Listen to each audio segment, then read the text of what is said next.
Le projet appuie aux droits et moyens de subsistance des communautés autochtones et locales pour le développement, le climat et la conservation en RDC reste un projet capital qui vise à contribuer et soutenir la capacité des autorités administratives et locales des 5 provinces à mieux comprendre les outils de la réforme foncière et en particulier à la mise en œuvre du système d'information foncière pour la démarcation et l'enregistrement des terres communautaires. D'autre part, il aidera les communautés ciblées à comprendre leurs droits, cartographier, surveiller les terres et forêts et aussi à se mobiliser pour faire progresser collectivement leurs droits fonciers. Cela pourra permettre aux populations de demander et d'obtenir des concessions forestières communautaires, de délimiter leurs aires et territoires et aussi de renforcer les moyens de subsistance et économie locale à travers des activités identifiées de façon participative avec les communautés en tenant compte des forces et faiblesses d'une part et des opportunités et menaces d'autre part. L'idéal pour ce projet est de s'aligner sur les autres initiatives pilotes existantes dans le pays. C'est ainsi qu'il conduira certes à l'application et le perfectionnement des 3 processus et outils du système d'information foncière, en sigle SIF, permettant d'aboutir aux chartes foncières locales,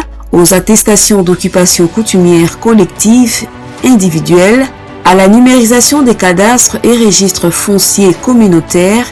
et autres processus associés notamment les plans simples d'affectation des terres, en d'autres termes, plans d'occupation des sols. Les 5 provinces ciblées sont le Kwilu avec l'accompagnement de l'ONG CRI,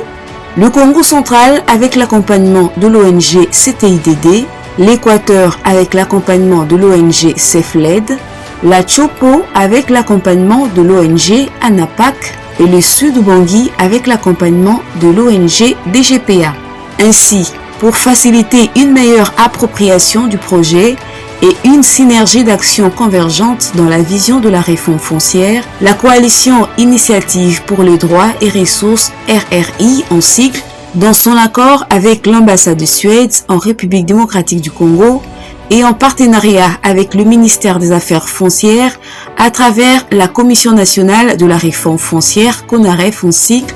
a organisé du 7 au 9 janvier 2025 l'atelier stratégique de lancement officiel du projet avec comme objectif de démarrer les activités et de discuter sur la mise en œuvre. À l'issue de ces travaux de 3 jours d'échange, il en est ressorti que certaines actions préalables devraient être menées à court terme pour permettre la finalisation des plans d'actions annuels et de déploiement des équipes dans les provinces, notamment le renforcement des capacités des membres des organisations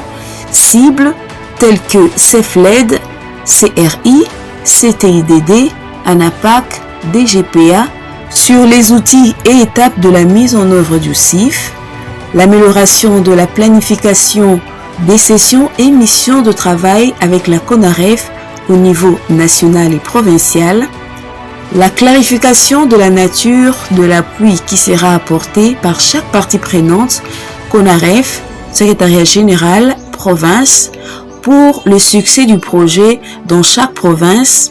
la finalisation et la budgétisation du plan d'action annuel de chaque organisation pour l'année 2025.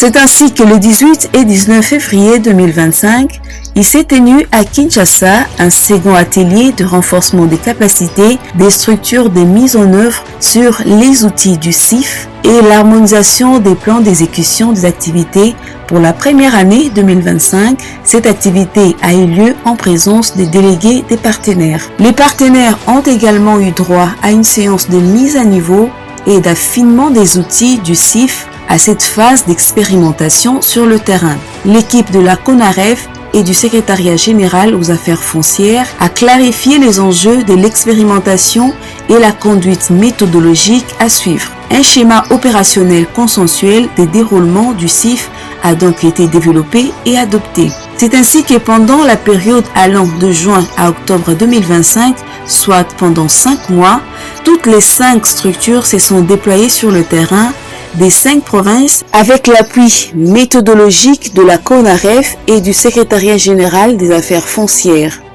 Ces ateliers au niveau provincial ont réuni une moyenne de 50 personnes, dont les agents des administrations sectorielles, les agents et cadres de l'administration foncière,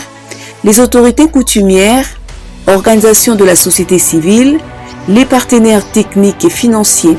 Ainsi donc, dans la logique de la capitalisation des acquis de l'année 1 du projet et d'identification des leviers pour l'année 2026, que se tiendra du 23 au 24 octobre 2025, un atelier d'échange, de documentation et capitalisation des résultats de la phase d'expérimentation du CIF dans les 5 provinces surmentionnées, ainsi que des leçons apprises. La terre pour nous unir et non nous diviser, la terre pour nous nourrir et non nous affamer, la terre pour nous enrichir et non nous appauvrir.